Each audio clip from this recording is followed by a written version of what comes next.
Squid Game was a fictional story, but it didn't feel like one. The setup was the same as in real life, with hungry, desperate people competing against each other, not for fun, but for their lives. When Squid Game premiered, it was sold as fiction, but its core ideas, leveraging desperation, turning survival into a strategy, and testing limits through control, felt disturbingly real. Now imagine that story re-engineered into a covert experiment, carried out without cameras, and hidden beneath something far more controlled. 1. The premise becomes a blueprint. When Squid Game dropped in 2021, it quickly skyrocketed to success. Within just a few days, it was all over the internet in the form of memes, theories, recreations, and think pieces. Yet beneath the claustrophobic surface-level buzz was something far more sinister. People were unsettled, and many couldn't shake the feeling that this brutal dystopian story felt just a little too real at its core. Squid Game tells the story of ordinary people, deep in debt and out of options, who were pulled into a deadly competition for money. They didn't know the full rules. They weren't told the consequences, and once inside, there was no turning back. Childhood games became instruments of psychological warfare. Winning meant survival, and losing meant death. The shocking part is that it all made sense.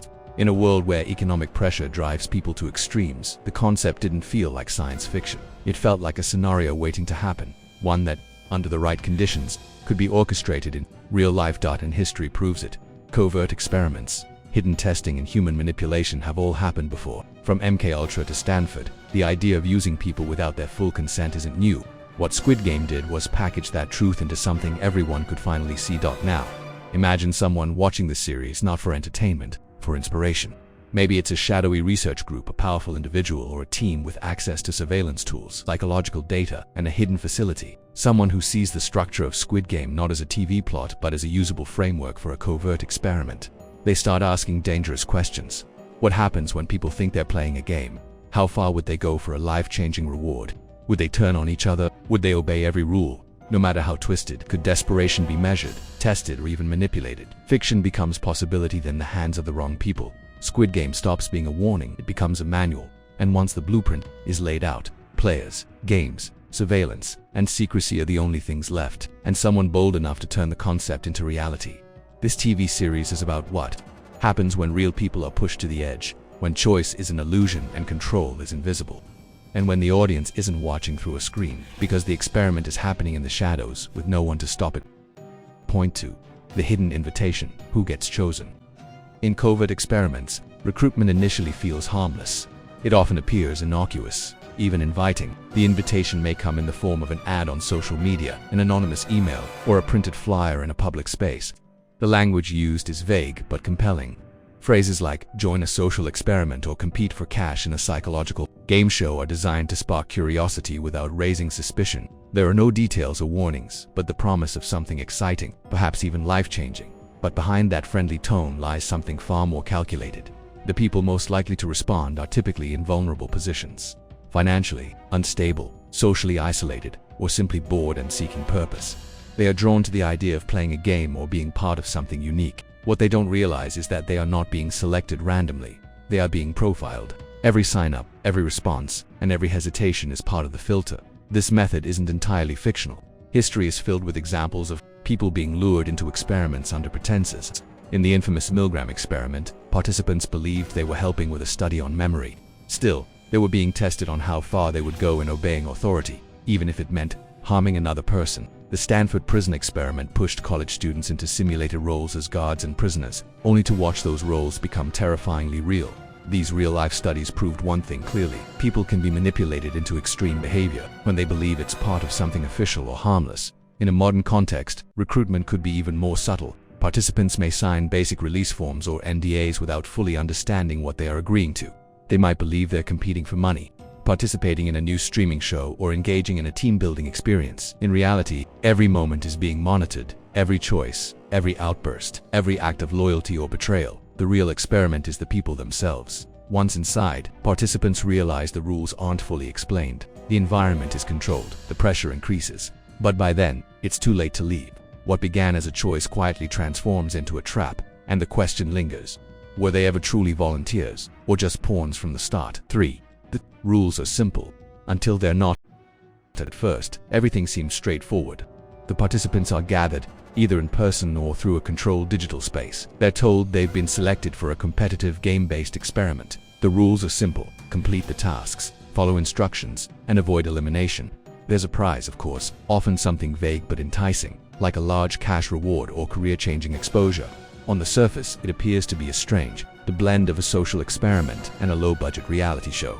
The initial challenges are harmless enough, including icebreakers, coordination tests, and simple games that mimic trust exercises. There's laughter, nervous energy, and even bonding among players. Cameras are visible, but no one is too concerned. Most think this is all part of a quirky experience they willingly signed up for. But slowly, things start to change. Instructions become more ambiguous. The games grow more intense, not physically dangerous, but mentally exhausting. Tasks begin to pit players against each other. Rewards are offered for betrayal. Punishments are handed out for hesitation or non-compliance. And the boundaries that once felt clear start to dissolve. The environment grows colder, both literally and psychologically. The rules are no longer explained in full. Players begin to realize that winning doesn't just mean doing well. It might mean doing whatever it takes, even at the expense of others. As fear sets in, the mood shifts. Some players start second-guessing their choices. Others adapt quickly, treating it as a real competition with no room for empathy. The system seems to reward those who abandon trust and act on instinct. Tensions rise while friendships dissolve, and the pressure to survive the game becomes overwhelming by this point. No one knows what the next round will look like. What once felt controlled now feels volatile. The participants begin to ask themselves, is this still just a game? That's the turning point, when people no longer feel safe, but also don't know how to leave. When the structure becomes a psychological trap, the phrase "play to win" no longer signifies progress but rather survival. The rules were simple, until they weren't, and by the time that truth sinks in, the game has already changed for surveillance and control. Long before the players realize it, the observation has already begun. Cameras are embedded in the walls, in light fixtures, and in everyday objects. Microphones capture every whisper. Motion sensors track movement, posture, and even hesitation. And behind every lens is a quiet, invisible system recording everything, not for entertainment, but for analysis and understanding. Every interaction between participants is logged. Every alliance, every betrayal, every emotional reaction becomes a data point. Facial expressions are monitored. Stress levels are measured through subtle biometric tracking. Heart rate monitors embedded in wearable devices, and heat mapping cameras that track body temperature changes during conflict. The environment itself is designed to test limits without participants ever fully realizing it. They think they're just navigating a strange competition. What they don't know is that each challenge has been engineered to push specific psychological buttons. One game might isolate players and measure reactions to loneliness. Another might force them into moral dilemmas designed to study guilt, hesitation, or aggression. This isn't a new idea. Decades ago in the Stanford prison experiment, ordinary people placed into fake roles of guards and prisoners began exhibiting extreme behaviors in just a few days. The line between simulation and reality blurred so quickly that the experiment had to be shut down. The Milgram experiment demonstrated how easily individuals can be persuaded to harm others when instructed by an authority figure. These studies proved that given the right conditions, people could be pushed far beyond what they believed they were capable of. Now imagine similar experiments, but in secret and on a larger scale. Everything they do becomes part of a psychological profile. Trust, fear, and rage are all being measured. But unlike traditional experiments, there's no debrief at the end. They entered thinking it was a game. But from the moment they stepped inside, they became test subjects in a lab they couldn't see. They're not scientists in lab coats. They're architects of control, watching closely, learning everything, and never once revealing the real purpose. 5. When money becomes morality, it always comes back to the prize. From the beginning, participants are told there's a reward, something big enough to change their lives. At first, it's just a number, an amount they repeat to themselves in moments of doubt, something to justify the discomfort, the confusion, and the fear. But as the challenges grow darker, that prize stops being a motivator. It becomes a weapon. The game begins to strip away luxuries like fairness or dignity. Players are asked to compete in ways that pit trust against self. Rewards are offered for deception. Privileges are handed out to those who sabotage others. Slowly, the idea of morality becomes flexible. Some start to justify their actions, others spiral into guilt. But the one thing they all share is the feeling that this is no longer about winning. It's about surviving. This is where the experiment truly begins. Human behavior under pressure is rarely predictable, but it is revealing when money is involved, especially when that money means safety, freedom, or redemption. People change. The lines between right and wrong become blurry.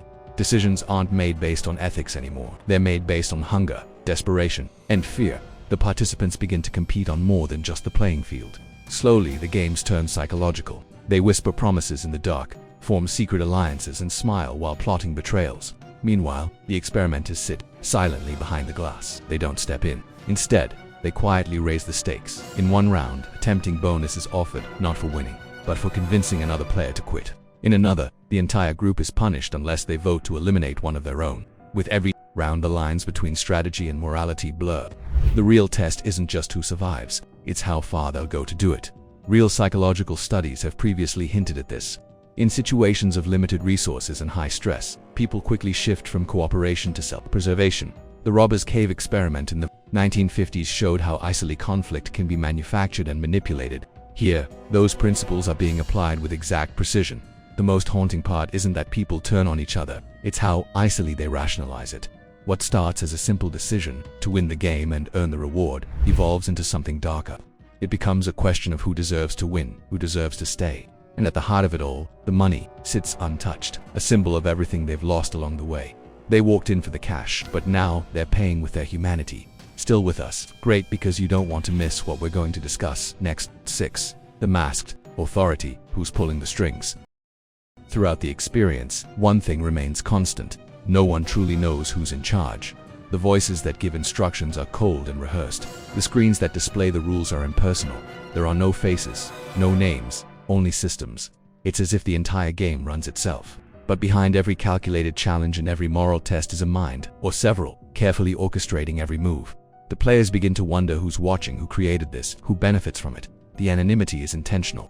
By removing any sense of authority, the participants are left with only their fear, their choices, and the pressure. This lack of accountability adds to the psychological tension. When there's no one to appeal to, no one to question, participants are forced to focus inward. Their morality is no longer measured by laws or figures of power. It's measured by the choices they make under silence, but someone is behind the curtain in a real-world context. The question of who would design something like this isn't just rhetorical. History shows us that governments, militaries, and even corporations have all conducted secret experiments on human behavior, from MKUltra in the 1950s, where the CIA tested mind control techniques on unwilling subjects, to classified military survival simulations. The line between experimentation and exploitation has been crossed before. Now, in this scenario, the possibilities widen. It could be a private institution collecting psychological data under the radar, a think tank testing behavioral economics under stress, or a wealthy individual funding the entire thing as a social study, far from regulation and hidden from scrutiny. Whoever they are, they understand the human mind. Every decision is made after deep thought, the pacing of the games, the structure of the rewards, and the breakdown of trust. The players may never learn the truth. There's no identity to trace, no message from the top, just a presence that looms over everything, and that's the most unsettling part. This is total control, carefully maintained, precisely designed control. The game feels lawless, but somewhere, in some hidden room, there's someone or something making sure every outcome goes exactly as planned. And the longer the game goes on, the clearer it becomes. The real power doesn't belong to the winners, it belongs to whoever decided to play God in the first place. 7. Cracks in the game. When reality fights back, every system has a flaw, and in an environment as tightly controlled as this one, all it takes is a single person who refuses to play by the rules. It often starts small. A question asked one too many times, a challenge refused on principle, a participant who notices inconsistencies in the setup, why some rooms are colder than others, why certain responses seem triggered rather than random, and why the cameras never blink.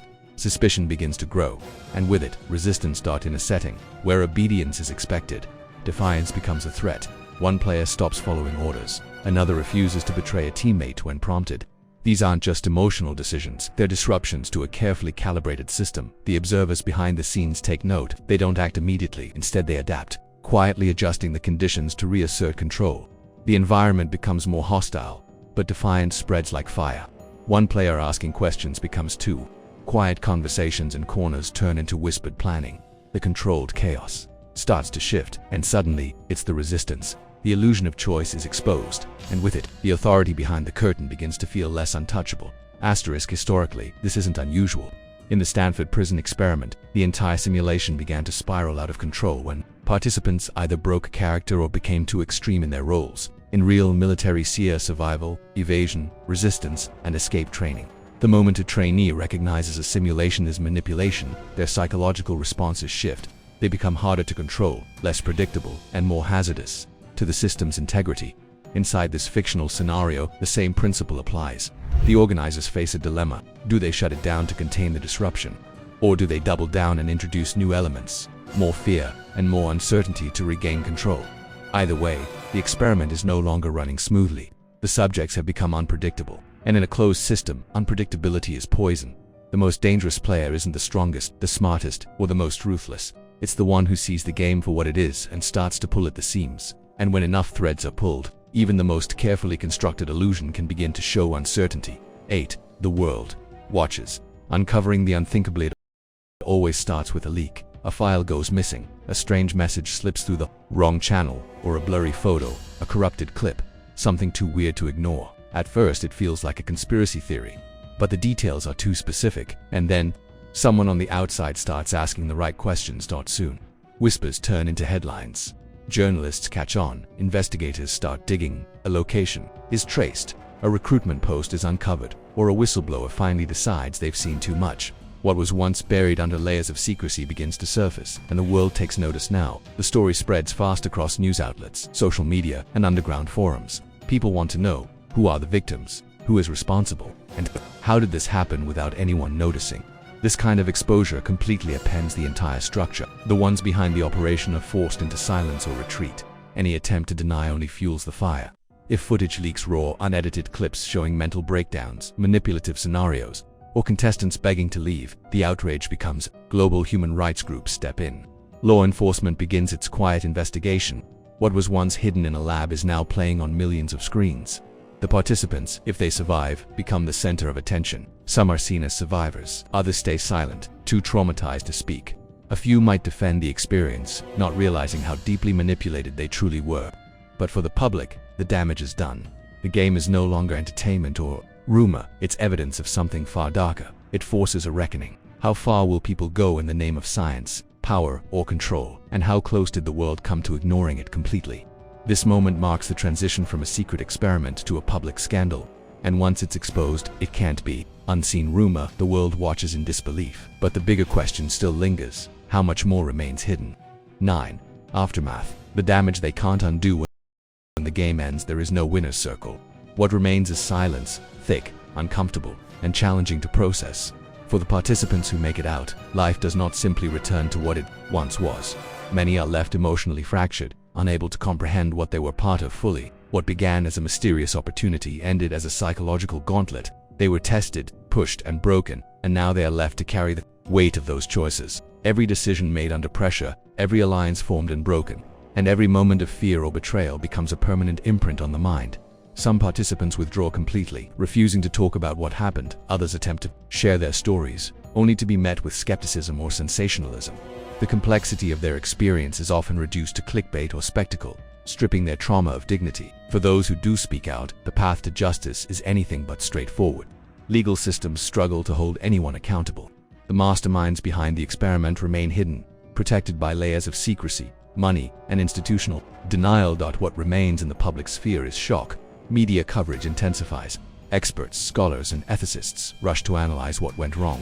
Debates erupt over how something so elaborate and dangerous could have operated undetected. The public demands answers, but few arrive. The truth is often buried under layers of legal jargon, corporate silence, and missing documentation. This aftermath is not just about the people who played the game. It's about what the game exposed. It showed how easily morality can be manipulated, how quickly individuals can be turned against each other, and how fragile our sense of choice can be under manufactured pressure. In time, the headlines fade, the outrage dims, but the questions remain. How close did this come to becoming a new norm? How many similar operations exist, still undiscovered? And what would happen if the next game learned from the mistakes of this one, refined its methods, perfected its secrecy, and launched again with no trail to follow? When the game ends, the damage doesn't. It lingers in minds, in systems, and in the quiet fear that next time, we might not even notice it's happening. 10. Could it happen again? The experiment is over, at least. That's what everyone hopes. But once something like this has been done, once the blueprint exists, the real question is no longer how it happened. The real question is what to do next. It's when it might happen again. The conditions that made it possible haven't changed. Economic desperation still exists. Similarly, social isolation, digital surveillance, and the growing desire for spectacle in a world inundated with content. The same technologies used to monitor, manipulate, and push participants beyond their limits are now more advanced, more accessible, and far easier to hide behind legal gray zones. The warning signs remain in place, quietly blinking in the background, and While the public looks for danger in familiar forms, such as governments, corporations, and scandals, it often overlooks the subtler threats. The experiments were disguised as games. The cruelty is framed as a choice. The architecture of control is usually quiet, polished, and patient, and by the time it's recognized, the damage is already done. In a world where reality television blurs the line between humiliation and entertainment, where social experiments are broadcast for millions without full consent, and where privacy is willingly traded for visibility, what stops a real-life Squid Game from happening again? Not much. The truth is, it wouldn't take much to replicate. All it requires is a space away from oversight, a funding source willing to stay silent, a small team of behavioral architects, and a group of vulnerable people desperate enough to say, yes, the script is already written, it only needs a new director. And while public outrage may seem like a powerful deterrent, history suggests otherwise. Scandals fade, stories lose traction, the world moves on, and in those quiet spaces where attention no longer lingers, new versions of the same experiment can take root. Even more unsettling is the idea that it may already be happening, just not on the scale we imagine. Smaller versions, shorter cycles, harsher outcomes are hidden behind corporate doors, startup pitches, or psychological studies with obscure names and ambiguous goals. They don't need to call it a game. They just need people willing to play. Could it happen again? The answer isn't rooted in speculation, it's rooted in precedent, because it already did happen once, and if it happened once, it can happen again, not because the world is evil by nature, but because curiosity, control, and power are more potent motivators than most people are willing to admit. And somewhere out there, someone is watching, waiting, wondering if the next game is ready to begin. Outro, it looked like fiction, but the system behind it was real, carefully designed, and deliberately controlled. What do you think about it? Let us know in the comments below, and don't forget to like and subscribe to the channel.